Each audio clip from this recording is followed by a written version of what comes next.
नमस्कार दोस्तों, आपका स्वागत है मेरे इस फैंटम फ्लिक्स चैनल पर। आज की जो हमारी वीडियो है वह रियल लाइफ इंसिडेंट पर निर्धारित है। आपने बहुत सी हॉरर मूवी देखी होगी, लेकिन कुछ केस इतने खतरनाक होते हैं कि उनके ऊपर मूवी बनाई जाती है। आज हम एक ऐसे ही केस के बारे में बात करने वाले हैं।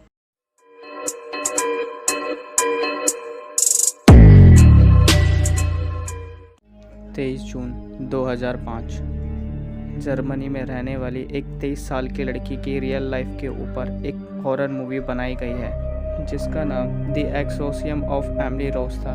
इस फिल्म ने थिएटर से अच्छा खासा पैसा कमाया था। जब फिल्म मेकरों का इंटरव्यू हुआ तब उन्होंने यह बताया कि एमिली रोज की जो कहानी थी वो फिल्म से लाख गुना ज़्यादा भयानक थी।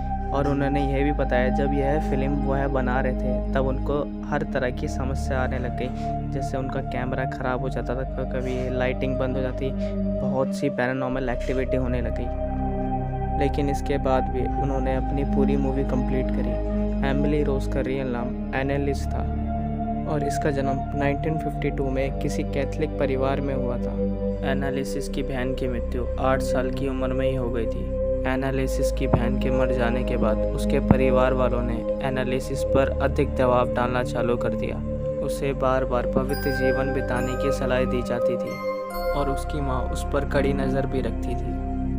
एनालिसिस की जगह हम एमिली नाम यूज़ करते हैं, इससे आपको कन्फ्यूज़न नहीं होगी। एमिली को स्कूल जाना बहुत ज़्यादा पसंद होता है और वह पढ़ाई में भी बहुत होशियार थी। जब वह 16 साल की थी तब वह बेहोश होकर गिर गई थी। उसके दोस्तों के मुताबिक वह एक ट्रांस स्टेट में चली गई थी। असल में यह बात थी कि उसके घर वालों के कट्टर रवैये की वजह से उसकी मानसिक हालत ख़राब हो गई थी। जिस दिन वह बेहोश हुई थी उस दिन उस रात को उसका शरीर भारी भारी सा उसको लगने लगा, जिसके बाद अगले दिन स्कूल ना जाने का एमिली ने यह फैसला लिया। कुछ टाइम बाद सब कुछ पहले जैसा नॉर्मल हो गया। 1 साल बाद एमिली के साथ फिर से यही सब हुआ। हालांकि डॉक्टर ने यह भी कहा था कि एमिली के साथ कुछ ठीक नहीं हो रहा है, जिसके बाद उसको टीबी के हॉस्पिटल में एडमिट करा दिया गया। हॉस्पिटल के रहने के बाद उसके साथ ऐसा तीसरी बार हो रहा था। यह एक ऐसा पहला मौका था जब एमिली के साथ कुछ चीज़ें ज़्यादा ही भयानक हो गई थी।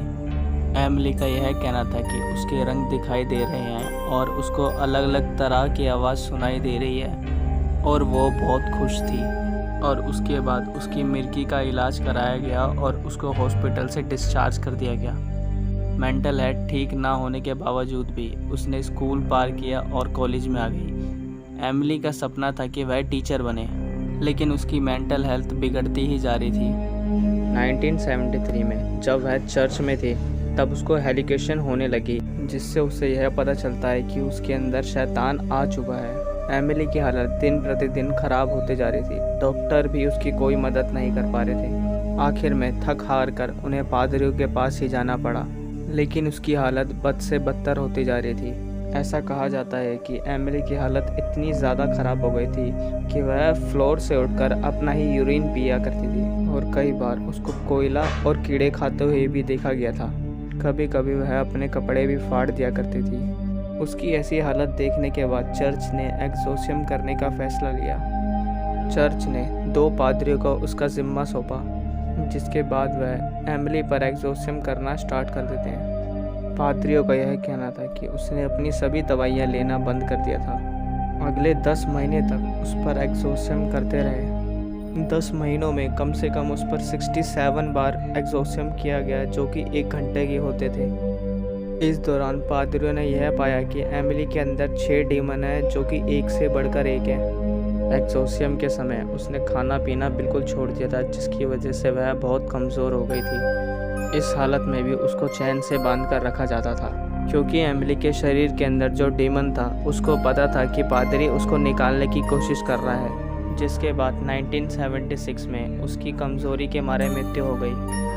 मौत के बाद जो उसकी बॉडी की जो हालत थी वो बहुत ख़राब बताई गई, जैसे उसकी आंखें बिल्कुल काली पड़ चुकी थी, उसके 2 दांत आगे के टूटे हुए थे और उसके पेट पर खरोंच के निशान थे। जब यह बात जर्मनी की पुलिस को पता चली तब उन्होंने उसके घर वालों और उन 2 पादरियों को अरेस्ट कर लिया।